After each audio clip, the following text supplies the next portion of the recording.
Weisner. I'm a master's candidate at Columbia University in the Quantitative Methods of Social Science program in the Graduate School of Arts and Sciences. Today, I would like to talk to you about my research proposal regarding the influence of exposure to traffic-related air pollution during pregnancy on autism spectrum disorder diagnoses in New York City children. Autism spectrum disorder, known as ASD, is a range of developmental conditions that are characterized by social and communication impairments or abnormalities. Over the last 20 years, the prevalence of ASD has risen drastically, with the Center of Disease Control and Prevention estimating 1 in 68 children as having ASD by 8 years of age. The rise is not entirely due to improvements in defining and recognizing the disorder, but also in relation to both genetic and environmental factors, including air pollution. Although the underlying mechanisms are not fully understood, the links between prenatal exposure to air pollution and developmental disorders has gained traction over the last several years. Urban air pollution contains a cocktail of powerful chemicals, many of which can disrupt normal developmental processes. One such example is endocrine-disrupting chemicals that mimic hormones when metabolized. Now, these may not be harmful for full-grown adults, but are associated with adverse developmental outcomes in children when exposed during crucial developmental periods. A cohort study conducted by the Columbia Center for Children's Environmental Health has already found women in northern Manhattan and the South Bronx to have abnormally high exposure to these sorts of chemicals, which they have then linked to increases in likelihood to ASD behaviors. Now, outside of New York, other major studies have found population-based linkages to urban air pollution and ASD, including one such study in Los Angeles conducted by Tracy Becerra et al. That found higher exposure to fine particulate matter and ozone could drastically increase the likelihood of ASD diagnoses in children. No such large-scale population-based research has been done for New York City to understand the landscape of ASD in its relationship to air pollution.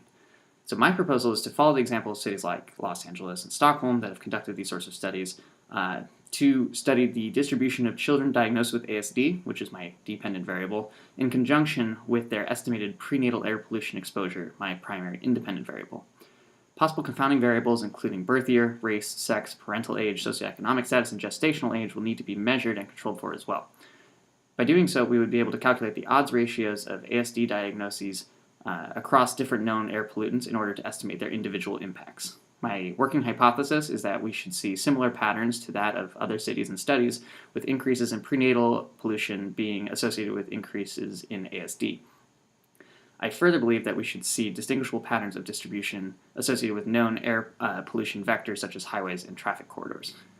The basic methodology of my project would be to leverage existing data on ASD in New York City, to isolate the birth addresses of children as well as their demographic characteristics. Thankfully, this data already exists in the form of the Longitudinal Study of Early Development, or LSED, which is a probabilistically joined collection of data from the New York City Department of Health and Mental Hygiene's Early Intervention Program, the Lead Poisoning Prevention Program Registry, Birth and Death Certificate Registries, and the New York City Department of Education's Administrative, Special Education, and Testing databases. The LCD data provides the most comprehensive database of children with ASD in New York, and it already links them to their known birth addresses. Next, I will assess air pollution exposure using measurements collected by the New York State Department of Environmental Conservation. These measurements include carbon monoxide, nitrogen dioxide, nitric oxide, ozone, and particulate matter, which I will then use to create a land use regression model to estimate the prenatal air pollution exposure of children with ASD based on the air monitoring stations nearest to their birth addresses. Land use regression models are a common means for statistically inferring pollution exposure in areas that are unmonitored to best classify pollution exposure by integrating both known traffic and geographic information. Now, to most accurately understand children's exposure, I will create estimates for each trimester of development, working backwards from their birth date using their gestational age, and then averaging daily measurements during each of the trimesters.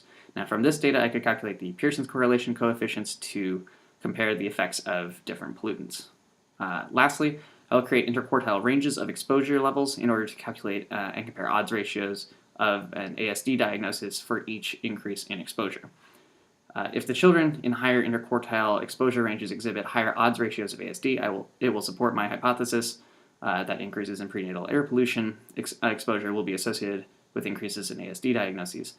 The spatial distribution of children as seen via the land use regression model will also reveal if ASD clusters around major traffic-related pollution sources. Thank you for your time and consideration, and please reach out to me if you have any questions.